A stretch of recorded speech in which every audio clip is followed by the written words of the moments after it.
In the FBI for 27 and a half years.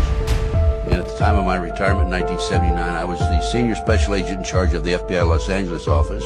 I developed information personally about just extensive corruption in the government, not only at the federal level, but all the way down to the city and state level across this country. The bottom line is to take over the country and the world. For what, though? Power, greed. This goes back over 200 years, back to 1776, with the establishment of an organization known as the Illuminati. And if your listeners don't know what the Illuminati is, they need to run down to the library and look it up and do some research, because on May the 1st, 1776, a fellow named Adam Weishaupt, German, set forth 25 goals at the request of the Rothschild group that they needed to initiate in order to take over the world. We're talking about destroy the sovereignty of countries and destroy religions. And that's where it really started in modern day. And right today, believe it or not, and we have the documentation for this, we are probably 90%, their goals have probably been filled at the rate of about 90%. Just go and research the word Senomyx, okay? Senomyx is a transnational company that creates flavor enhancement for products for transnational companies like Pepsi, Kraft, Nestle, Campbell's.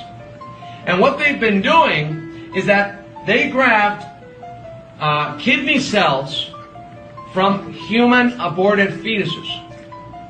So they grab these kidney cell lines, las células sanguíneas de los riñones de bebés abortados, and in laboratory they replicate these cells and they put them in all your products.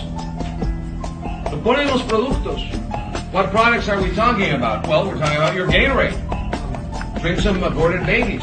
Yes, seriously. We're talking about Lay's chips. Yeah, that's why they taste so good, don't they? Pepsi products, all right?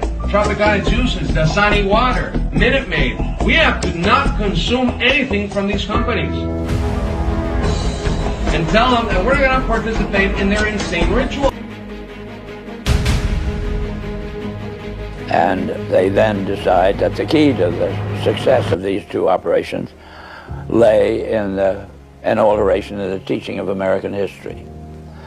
So they approach four of the then most prominent teachers of American history in the country, people like Charles and Mary Bird, and their suggestion to them is, will they alter the manner in which they present this subject, and they get turned down flat.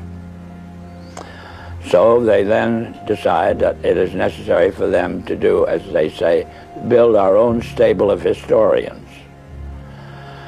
And then they approach the Guggenheim Foundation, which specializes in fellowships, and say, when we find young men in the process of studying for doctorates in the field of American history, and we feel that they are the right caliber, will you grant them fellowships on our say-so? And the answer is yes. So under that condition, eventually they assemble 20. And they take this 20 potential teachers of American history to London, and there they're briefed into what is expected of them when, as and if they secure appointments in keeping with the doctorates they will have earned. And that group of 20 historians ultimately becomes the nucleus of the American Historical Association. And then toward the end of the 1920s, the endowment grants to the American Historical Association $400,000 for a study of our history in a manner which points to what can this country can it look forward to in the future. And that culminates in a 7-volume study, the last volume of which is, of course, in essence a summary of the contents of the other 6. And the essence of the last volume is the future of this country belongs to collectivism administered with characteristic American efficiency. That's the story that ultimately grew out of, and of course was what could have been presented by the members of this congressional committee to the Congress as a whole for just exactly what it said. But they never got to that point. This is the story that emerged from the minutes of the Carnegie Fund. That's right. Carnegie Endowment That's Fund. right. Yeah.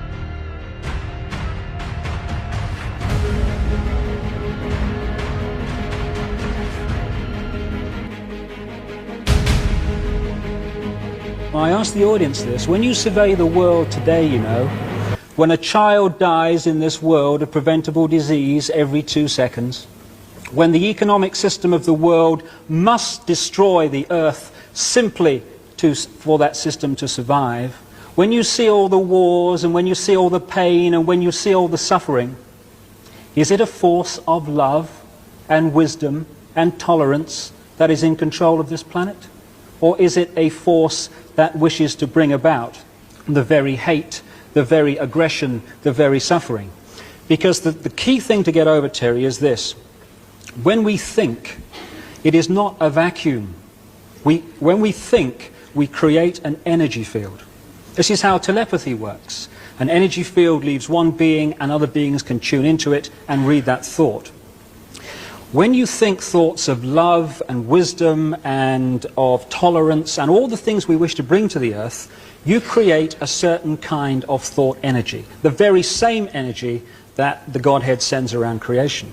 When you think the other thoughts of hatred, of anger, of aggression, you create a different kind of energy known as negativity, which is very, very destructive. This being called Lucifer lives off this energy.